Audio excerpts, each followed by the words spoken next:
Hello everyone, good morning.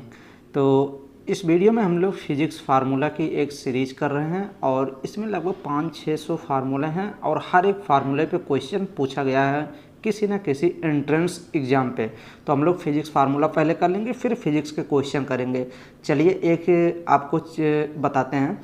एक student मेरे पास phone करता है, फ़ोन किया, वो ये बोल रहा था, सर आपकी वीडियो काफ़ी लंबी होती है, 10 मिनट 20 मिनट 30 मिनट की, आप सर दो तीन मिनट की वीडियो बनाया करिए। भाई बताइए, आप 2-3 मिनट में फिजिक्स और केमिस्ट्री बायोलॉजी में क्या समझ पाएंगे? 2-3 मिनट में मैं उससे बोला कि आप टिक टाक वीडियो देखिए। टिक टाक वीडियो आपको 2 सेकंड 10 सेकंड 20 सेकंड 2 मिनट की आपकी टिक टाक वीडियो मिलेगी, कॉमेडी वीडियो, तो वहीं पे आप इंजॉय करिए। आप दूसरा चैनल देखिए। तो ये चीज़ है, वीडियो 1-2 मिनट में कुछ नहीं होता। तो चलिए हम लोग फिजिक्स के फार्मूला का वीडियो नंबर सेकंड है, ये देखिए, ये हम लोग फार्मूला कर चुके हैं। अगर आप पहले वीडियो नहीं देखे हैं तो आप चैनल पे जाके देख सकते हैं। तो हम लोग यहाँ तक ये फार्मूला कर चुके हैं, तो यहाँ से हम लोग को करना है। तो चलिए एकदम अच्छे से समझते हैं। और हर एक फार्मूला से क्वेश्चन पूछा गया है। अगर आप मैक्सिमम से मैक्सिमम क्वेश्चन आप फिजिक्स के सॉल्व करते हैं तो सभी फार्मूला आप अप्लाई कहीं ना कहीं मिल जाएगा कि अप्लाई करना ही पड़ेगा। तो चलिए, अगर आप किसी भी एंट्रेंस एग्ज़ाम देने जा रहे हैं, नीट हो गया, बीएससी नर्सिंग, पैरामेडिकल फार्मेसी, तो आप ये फार्मूला एक अपने नोट्स बुक में लिख लीजिए और डेली एक बार रिवाइज करते रहिए। जैसे देखिए, फुल सर्किल अगर है तो फुल सर्किल का 2πr होता है, 2πr होता है। और अगर हाफ सर्किल है, ये देख लीजिए, हाफ सर्किल अगर है, ऐसे है, हाफ सर्किल आधा गोला है तो उसका होता है πr होता है। तो ये चीज़ हो गया। ये देखिए लिखा गया है फुल सर्किल 2πr और हाफ सर्किल πr। नेक्स्ट में ये देखिए डिस्टेंस, ये आप नोट डाउन कर लीजिए। ये क्या चीज़? Distance greater than displacement. Displacement से हमेशा डिस्टेंस ज़्यादा ही होगा, उससे कम नहीं होगा। बराबर हो सकता है लेकिन डिस्टेंस हमेशा डिस्प्लेसमेंट से ज़्यादा होगा। ये चीज़ हो गया। ये देख लीजिए, डिस्टेंस बड़ा होगा या फिर बराबर होगा, कम नहीं होगा डिस्प्लेसमेंट से। ये देखिए tan थीटा। अब आप ये एक सम त्रिभुज बना लीजिए। ऐसे देखिए, ये सीधी लाइन बनाइए परपेंडिकुलर, एक बेस बना लीजिए और एक आपका हाइपरटेंशन, इसको बना लीजिए, हाइपरटेनस बना लीजिए। तो आप यहाँ लिख सकते हैं, क्या लिख सकते हैं? ये जो एकदम सीधे मिलाए हैं इसको परपेंडिकुलर लिख लीजिए। और हिंदी में इसी को लंब बोलते हैं, परपेंडिकुलर को क्या बोलते हैं? लंब बोलते हैं। और फिर आप एक बेस जो नीचे होता है वो बेस ऐसे लिख लीजिए। बेस को क्या बोलते हैं? आधार बोलते हैं। आधार यहाँ लिख सकते हैं, आधार लिख सकते हैं। और जो ये आपका हाइपरटेनस होता है, यहाँ का लिख लीजिए, एच लिख लीजिए, HYPO, hypo TENUSE, hypotenuse. Hypotenuse को क्या बोलते हैं? कर्ण बोलते हैं, कर्ण। तो आप ऐसे लिख लीजिए, ऐसे लिख सकते हैं HPB, ऐसे HPB, हाइपोटेनस और आपका परपेंडिकुलर और बेस आधार। तो अब इसमें ये फार्मूला आप देख लीजिए। tan थीटा अगर आपको निकालना है कि tan थीटा किसका, त्रिभुज का tan थीटा निकालेंगे तो परपेंडिकुलर, ये परपेंडिकुलर अपान बेस, आपका tan थीटा निकल जाएगा। नेक्स्ट में ये देख लीजिए, डिस्प्लेसमेंट अगर पूछा जाता है तो 2r sine theta, sine 2r sine theta by 2, ये खूब क्वेश्चन में अप्लाई होता है। और अगर एवरेज वेलोसिटी पूछी, एवरेज स्पीड पूछा जाता है, एवरेज स्पीड का फार्मूला होता है total distance upon total time, खूब क्वेश्चन पूछा जाता है। और पूछा जाता है कि एवरेज वेलोसिटी बताइए, एवरेज वेलोसिटी इक्वल टू होता है total displacement upon total time. यहाँ एवरेज स्पीड था, यहाँ पे एवरेज वेलोसिटी था। अगर एवरेज वेलोसिटी रहेगा तो यहाँ पे डिस्प्लेसमेंट रहेगा, और अगर एवरेज स्पीड रहेगा तो डिस्टेंस रहेगा। ये चीज़ हो जाएगा। ये दोनों फार्मूला नोट डाउन कर लीजिए। ये देख लीजिए, ये आप ये कभी कभी पूछा जाता है और ये समझिए कि काफ़ी बार क्वेश्चन पूछा गया है, तो इसमें आप नोट डाउन भी कर सकते हैं और अच्छे से लिख भी सकते हैं। ये देखिए, ये सिंपल पेंडुलम में आपको ये फार्मूला आपको मिलेगा। कैपिटल टी क्या होता है? Time period of simple pendulum होता है, यहाँ पे लिख सकते हैं। ये जो टी होता है, टी क्या होता है? Time period, TIME, time PERIOD, time period of simple pendulum, SIMPLE, simple PENDULUM, simple pendulum ये होता है, टी होता है। और अगर 2 पाई दिया ही रहेगा आपका, फिर यम क्या होता है, यम जो होता है यम लिख सकते हैं आप, यम होता है मास ऑफ द बॉब होता है, जैसे पेंडुलम होता है ये, तो इसका मास होता है ये, तो m equal to mass of bob लिख सकते हैं, BOB। तो मास ऑफ बॉब और के आप पता होगा स्प्रिंग कांस्टेंट होता है, तो के स्प्रिंग कांस्टेंट हो जाएगा। स्प्रिंग कांस्टेंट की वैल्यू दिया जा सकता है क्वेश्चन में, तो ये लिख लीजिए। और अकॉर्डिंग टू हुक्स लॉ, एक साइंटिस्ट का नाम है हुक्स, तो वो एक लॉ दिए थे। अब एक लॉ दिए थे तो आपको पढ़ना ही पड़ेगा, एफ इक्वल टू माइनस के इंटू एल, ये देख लीजिए, एफ इक्वल टू माइनस के इंटू एल, ये फार्मूला देख लीजिए। अभी ये एफ क्या होता है, ये रिस्टोरिंग फोर्स होता है, रीस्टोरिंग फोर्स, जो स्प्रिंग स्टोर करती है, तो ये रिस्टोरिंग फोर्स होता है। रिस्टोरिंग फोर्स बोल सकते हैं या स्प्रिंग फोर्स डायरेक्ट बोल सकते हैं, स्प्रिंग SPRING स्प्रिंग फोर्स बोल सकते हैं, स्प्रिंग फोर्स बोल सकते हैं। और जो ये के होता है ये स्प्रिंग कांस्टेंट होता है, ये क्या होता है, स्प्रिंग कांस्टेंट लिख सकते हैं, कांस्टेंट तो लिख सकते हैं। और जो यल होती है ये आपको पता ही है कि लेंथ ही होगा, तो ये चीज़ हो जाएगा।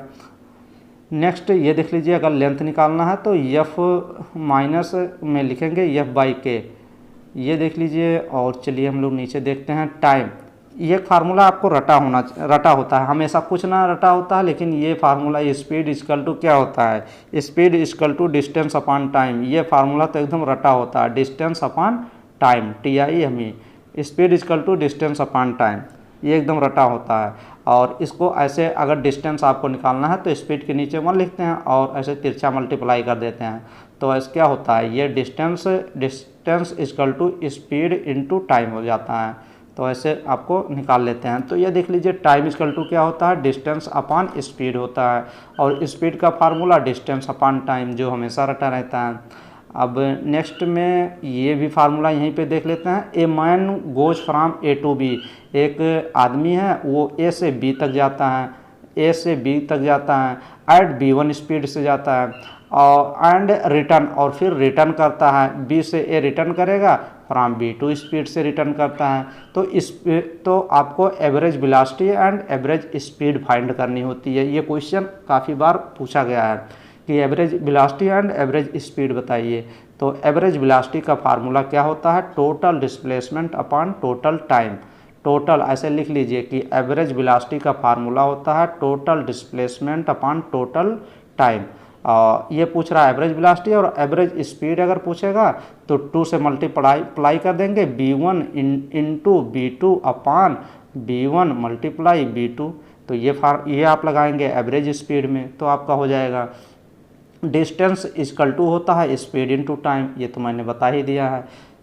ये देखिए आपका क्या हो जाएगा, ये वेलोसिटी इक्वल टू विस्थापन दूरी अपॉन टाइम, या फिर एक्सीलरेशन क्या होता है, change in velocity upon change in time. तो ये फार्मूला आप अच्छे से सब देख लीजिए फार्मूला, और सब क्वेश्चन पूछे गए हैं। डिस्प्लेसमेंट को डिफ्रेंशिएट करने पर वेलोसिटी मिल जाएगा, ये भी सही है, चीज़ लिखी गई है। वेलोसिटी को इंटीग्रेट, यहाँ देख लीजिए, डिस्प्लेसमेंट को डिफ्रेंशिएट करने पर वेलोसिटी मिलती है, और वेलोसिटी को इंटीग्रेट करने पर डिस्प्लेसमेंट मिलता है, तो ये चीज़ आप नोट डाउन कर सकते हैं। यह देख लीजिए, वेलोसिटी को इंटीग्रेट किए तो हमको क्या मिल गया, डिस्प्लेसमेंट मिल गया, ये जो कि लिखा गया है। नेक्स्ट हम लोग देख लेते हैं, ये देख लीजिए, ये आपका पीरियड ऑसिलेशन, जब टाइम पेंडुलम का निकालते हैं तो टी इक्वल टू क्या होता है, ये देख लीजिए, टी इक्वल टू क्या हो जाएगा, टी इक्वल टू हो जाता है टाइम डिस्प्लेसमेंट के आधार पे ये निकालेंगे, T equal to T2 pi L upon G हो जाता है। अब इसमें जो है आपका T क्या होता है, T होता है टाइम पीरियड, और ये G क्या होता है, G होता है आपका एक्सीलरेशन, G होता है, यहाँ लिख लीजिए ACCELERATION, ग्रेविटी एक्सीलरेशन इसको बोलते हैं G को। तभी तो ऐसे लिखते हैं कि अगर ये आप T बढ़ाते हैं, T को इंक्रीज करते हैं, तो आपका एक्सीलरेशन क्या होता है, एक्सीलरेशन जो होता है वो डिक्रीज कर जाता है।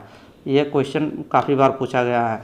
और यल क्या होता है, ये ऊपर वाला लेंथ ऑफ पेंडुलम होता है, ये जो यल दिया गया है, ये जो यल दिया गया है ये लेंथ ऑफ पेंडुलम होता है, LENGTH, length of pendulum, PENDULUM pendulum होता है। तो ये इसके ऊपर क्वेश्चन पूछा गया है। नेक्स्ट में देख लीजिए, यहाँ पे T 2 पाई I/m भी हो जाता है, T डायरेक्टली प्रोपोर्शनल I हो जाता है, T डायरेक्टली प्रोपोर्शनल m हो जाता है, T1 T2 m1/m2। ये देख लीजिए। अब इसमें I जो है ये मोमेंट ऑफ इनर्शिया है, m क्या है, m मैग्नेटिक मोमेंट है, और B क्या है, अर्थ मैग्नेटिक फील्ड है। ये सब दिए गए हैं। ये देख लीजिए, ये भी आप यहीं पे देख लीजिए। R resistance of the filament, resistance of the filament का फार्मूला पूछता है कि रेजिस्टेंस निकालिए, तो आपको वोल्टेज दिया रहता है, वोल्टेज के और पावर दिया रहता है, आसानी से निकाल सकते हैं। ये जो आपका वोल्टेज है, ये वोल्टेज का आप क्या कर देंगे, वोल्टेज का स्क्वायर कर देंगे और पावर से डिवाइड कर देंगे, निकल जाएगा। और अगर आपको करंट निकालना होता है तो चार्ज अपॉन टाइम कर देते हैं। ये देख लीजिए, ये सब फार्मूला इंपॉर्टेंट हैं। और एन अपॉन टी ये भी होता है, इलेक्ट्रॉन चार्ज रखेंगे और एन की वैल्यू दी रहती है और टाइम दिया रहता है, निकल जाता है। फिर ये भी देख लीजिए, यहाँ पे देख लीजिए, ये आर क्या है, आर पोटेंशियल डिफरेंस आपका भी दिया गया है और आई करंट दिया गया, रेजिस्टेंस निकल जाएगा। और ये क्या है, ये आप पहचानिए कि क्या बनाया गया है, ये क्या चीज़ है, ऐसे क्या बनाते हैं, इसको क्या बोलते हैं, रो बोलते हैं, रो, REHO, रो बोलते हैं। इसी को क्या एक नाम से और जानते हैं, रो को क्या कहते हैं, रजिस्टिविटी कहते हैं। RESTI रजिस्टिविटी, BITY रजिस्टिविटी कहते हैं। देखिए लिखा गया है RESISTI रजिस्टिविटी क्या होता है, रजिस्टिविटी इक्वल टू रेजिस्टेंस होता है। ये R रेजिस्टेंस हो जाएगा, रेजिस्टेंस, और ये क्रॉस सेक्शनल एरिया A हो जाता है, और आपका लेंथ दिया ही गया है। ये सब फार्मूला में दिया रहेगा, रेजिस्टेंस मिल जाएगा, क्रॉस सेक्शनल एरिया मिल जाएगा और लेंथ मिल जाएगा, और रजिस्टिविटी पूछेगा, रो पूछेगा, आप फाइंड कर सकते हैं। और ये भी देख लीजिए, रेजिस्टेंस का ये जो R दिया गया है, रेजिस्टेंस की यूनिट क्या होती है, तो रेजिस्टेंस यूनिट, रेजिस्टेंस की यूनिट जो होती है ये क्या होती है, रेजिस्टेंस की यूनिट होती है ओम होती है। ये आप ये भी जान लीजिएगा, काफ़ी बार पूछता ही है कि रेजिस्टेंस की यूनिट क्या होती है, तो ओम होती है। तो ये सब IRMS I0/2, तो ये सब हो जाएगा। नेक्स्ट में हम लोग इसके आगे और फॉलो करेंगे जितने भी फार्मूला हैं। तो वीडियो तो ज़्यादा लंबे बनाना है, तो लगभग 500-600 फार्मूला लगभग हैं और ज़्यादा ही हैं। ये देखिए कितने फार्मूला हैं, काफ़ी फार्मूला हैं। तो सब हम लोग पूरे करेंगे, एक सीरीज ही करेंगे ना पूरी, लगभग 20-30 वीडियो लगभग बनेगी। तो यही चीज़ है, काफ़ी लगभग 100 पेज हैं, तो पूरा करेंगे। लेकिन वही है कि आप लोग वीडियो को शेयर करिए, और वीडियो को लाइक जब करते हैं तो पता चलता है कि आपका क्या रिस्पांस है, तो उसी के अनुसार आगे ये सीरीज चलेगी। नहीं तो फिर वही चीज़ है, बायोलॉजी फिर कराएंगे, ये बंद करेंगे। लेकिन आप ही के ऊपर डिपेंड है। तो आप वीडियो को मैक्सिमम से मैक्सिमम एक स्टूडेंट अपने फ्रेंड्स को तो ज़रूर शेयर करें व्हाट्सएप पे ना। व्हाट्सएप पे वीडियो एक चैनल का लीजिए, लिंक शेयर करिए, और ज़्यादा से ज़्यादा चैनल को ग्रो कराइए, तब मज़ा आएगा। तो आई होप आपको वीडियो अच्छा लगा होगा। नहीं अच्छा लगा होगा तो दोबारा देखिए, अच्छा लगेगा, ऐसा कुछ नहीं है। पढ़ाई से जो चीज़ एजुकेशन से संबंधित है वो आपको तो करनी ही पड़ेगी। तो वही है, लगे रहिए और बेस्ट करने की कोशिश करिए। डेली का डेली 10 घंटा पढ़ने का सोचिए। थैंक यू, धन्यवाद।